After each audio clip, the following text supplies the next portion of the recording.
Guys, Maritime Spook here, and I'm just happy to be able to share with you guys that I got a new knife in the mail today. And before I get into the knife and the specs and what I think of the knife so far, I just want to say this first off is thank you to Paul Robinson at bushcraftcanada.com.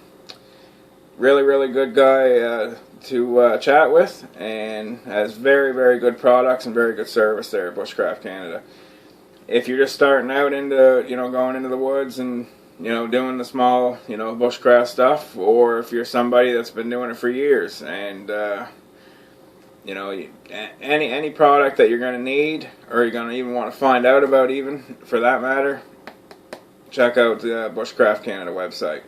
That's what I did. I ended up finding a good place to buy this particular knife that I'm going to show you, and a whole ton of other knives, gear, belly cans, sharpening implements. They even have the kits where you can put, like an Enzo trapper knife together yourself. Just, right down from your socks to your, your anorak jacket, they have it all. So check out Bushcraft Canada. You'll give Paul Robinson a call up there, guys, and you won't be sorry. So very good quality stuff they've got there.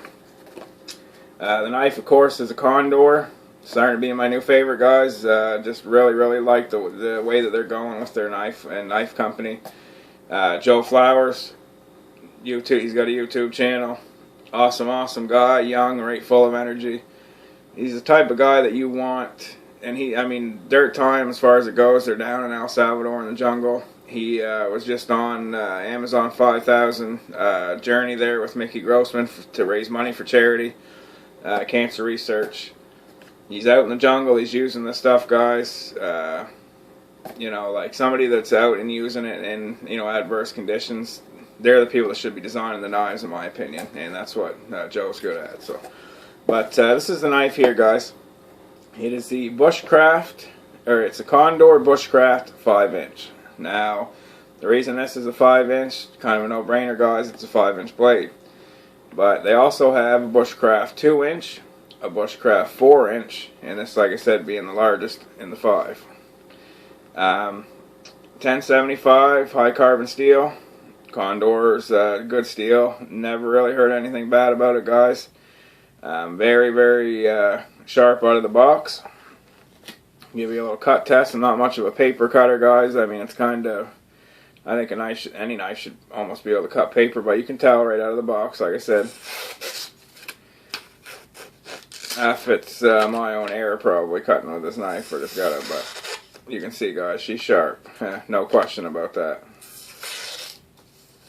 So, but really like it so far. Scandinavian ground. You got 3 pins holding in the Guatemalan hardwood handles. It is 3 mil thick, which is 1/8 of an inch for the American, the American guys. I really like the way the handle is, guys.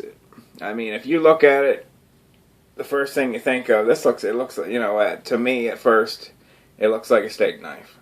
Not at all, guys. This thing is designed as a bushcraft knife. If you look at a knife by like the Lap people, the Sami people, their Lauku, which is their bigger knife that, they pretty much carry a 1-tool option. Their Lauku has basically the same shape. The Lauku comes up to this really abrupt stop here at the point, and it's got the same Scandi style blade. But like I said, the 1075 has been a really good steel from everything I've seen online. I have the mini bush lure. I struck fair seam rods off of that, no problem, and it's held up to everything, no problem, as long as you take care of it. It's a high carbon steel knife. You got to wipe it down. You do have to oil it, and we're going to get into that here in a second, because I have a really good product that a friend of mine actually offers that I'm going to be treating my Condor and a lot of my other knives with. But like I said, guys, awesome knife. Very happy to get it. Leather sheath through Condor. Immaculate leather sheaths, guys. For the price point of this knife, which we'll get into, to get this leather sheath and get the package that you're getting, awesome. No problem at all. That's not going anywhere. And one thing I really like about the Condor sheaths, guys, and especially this one getting a brand new, is, from what I've heard and from what now I know, is that this top little piece here, where it crests at the top of the sheath, where the knife hasn't gone in and out very much, it sort of molds to this part of the handle on the knife, and you can see that ridge where it's starting to go there. That'll eventually mold in there, and it'll fit just perfect. So now it's a little hard getting in and out, but that's the way I wanted it to be, and it's just a really immaculate sheath. So you can see how thick that is. You got the two rivets here and stitched beautifully. Just very, very good job. Very rugged belt sheath on there. Or belt sheath. Very rugged belt loop on there, guys. Stitched in there and very thick. So like I said, guys, just going to get into a couple of reasons why I got this knife. And then we'll go from there. But a lot of the reason, guys, to be honest with you, is my idea. Everybody has their own ideas of bushcraft and their bushcraft gear, or going out in the woods, or doing your camping, or doing, practicing, survival skills. What I like to be able to carry, guys, is a decent, at least 5-inch blade knife, or close to it, and a small axe that I have. If you've seen my Instagram, you may have seen it. I only have, I believe it's only like an 18-inch axe, just small yard works axe. Or maybe it's 24, not 100%, or 21, but I'll have to, I'm not sure I measure it, guys, but probably just 4-iron length axe and this. And that's kind of what all I would really, for what I've been doing, all I'm going to need. And upcoming videos, guys, you're going to see exactly what I mean, and I'll explain why. But I wanted something that I could strike a ferrocerium rod with, that was thick enough to baton if I had to. High carbon steel is the way I go, especially for bushcraft knives. Something robust and full tang. And a lot of the reason, if you watch Dave Canterbury's videos, guys, like he said, there's criteria that a knife, to him, same as myself and same to a lot of us, that it just has to meet certain criteria. I mean, you roll a canoe, you go down over an embankment, or there's another reason and you don't have your pack, but this is strapped to you. You get saddled with it, you can process firewood, you can strike your ferrocerium rod, use it for flint, strike flint off the spine of the knife, and where it's being full tang and 1075, be strong enough to be able to do what you need it to do. So just more or less would feel a lot more comfortable with something like this than some other knives that I may have had, and just very, very happy with it so far, guys. This is what I've wanted and I got. Now the price point on this one here, guys, on Paul's site there, Bushcraft Canada, this particular one here, the 5-inch, is $44.99. Now in the States you can get them a bit cheaper, but like I explained in the bush lore video, guys, if you're getting a knife in Canada, I live in a very kind of odd spot, and on a peninsula, in sort of the bottom part of a small province of Canada. So I mean, to get stuff here, I got it for the whole way across from British Columbia to here. It took 5 days, and here it is in my hand. So if you could get it $10 cheaper somewhere in the States, more power to you. But for here in Canada, to get all that, the quick shipping, and under a $50 bill for this, yes, and that's shipping and everything, guys. So I'll do that, every day, twice on Sunday kind of thing for a knife like this. Now, like I said, guys, I cannot wait to get out and try this baby out. I have big hands. It fits my hand perfect. Even my girlfriend, who really doesn't care as much, guys, she likes going out. She likes hiking and stuff like that. Don't get me wrong, but I mean, as far as knives go, it's kind of whatever. She carries a couple of the folders I have when we'll go out and stuff, but as far as it goes, not a big deal. But she even looked at this and said, "Wow, that's a nice looking knife. It's a rugged looking knife, and it fits your hand really well." She said, "This is stuff. This is coming from somebody that's just not a knife person, and they thought it was a cool knife." So that just tells you right there.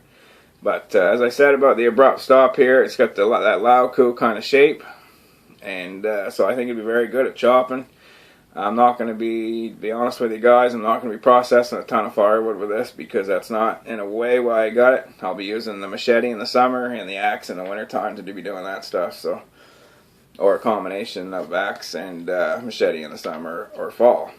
So like I said, guys, very, very good package put together. You really have to take care of your handles and and your blade on a high carbon steel knife. I recommend this. If you see my Instagram, I actually said a little bit of a spiel. This is an olive oil that is imported. It's from Italy and imported by a friend of mine. If you want to PM me, or I actually probably put it in the description. It's an olive oil that I can get my hands on, very reasonably priced. I have a native friend from since I was just younger, actually, like he's older than me, and they swore by using olive oil for their knives and for even some of their gun tests that they do cleaning guns and making their wood the way it needed to be. So and this stuff here is just genuinely very good stuff. So like I said, I can give you a link or let you know about that and get it shipped out to you. And for a high carbon steel knife, perfect stuff. This isn't just my opinion. I mean, opinions vary, but like I said, if Brother Cineric77 had seen it on the Instagram, and he had said he had a very good point.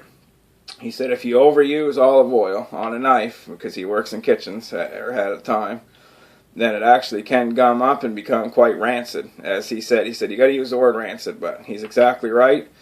I prefer to use this stuff dabbed on a cloth or a rag, and then dab it in, on your handles. And I will probably do a video using this stuff on it, guys. But this goes for the blade and the, and the handles. And like I said, just sort of dab it on. Don't use too much, or it will become rancid, like Cineric said, and he is right. But just use the right amount, and it'll do you very well. So that's what I like to use for that, as opposed to linseed oil.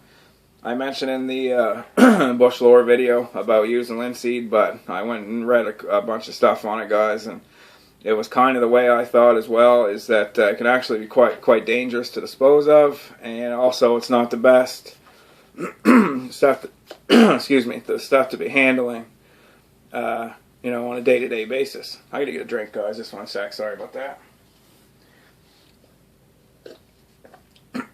Tim Hortons coffee. But like I said, guys, spectacular knife, very good price point, and I just really like it, and I cannot wait to get out and use it. And there'll be more videos to come. I just want to show you that really quick, what comes with the knife. You get your obviously the knife, the leather sheath. You get a very good box. This Bushcraft sticker from Bushcraft Canada is on the back, but they also threw in catalog with a whole bunch of goodies in there to check out, so that'll be cool. And that's what you get. So very awesome knife. Before I go, guys, I'm going to show you what this rope is. This didn't come with it, obviously. I wanted to make a traditional belt, and that's what I did, just very quickly, with some Gorilla Tape, some outdoor rope it's called. It's not paracord, it's a bit thicker, and a piece of wood as a toggle. And you tie the lark's head knot in this, and then a jam knot in there, and then you kind of just, I taped it off, and I taped off the loop, so the belt, it'll go around like so, and then this will clip through, and then you've got yourself a belt you can hang stuff on. Dave Canterbury did a really cool video on toggles, the woodsman's friend, and explains more about these belts. But it's going to be pretty awesome, guys. I really am looking forward to using this. And like I said, guys, once again, thanks a lot, Paul, Bushcraft Canada. Thanks a lot, my friend Bob, for the olive oil, because this stuff is going to come in a lot handy to try out, and I know it's the good stuff. I just can't wait. I've got everything in order to take this, got everything to treat it with, and I just really want to go out and use it, guys. So stay tuned for some more videos coming up on some testing, maybe, of the knife, and a couple of adventures. So anyway, guys, the Maritime Spook signing out, and just keep your stick on the ice, and have a good week.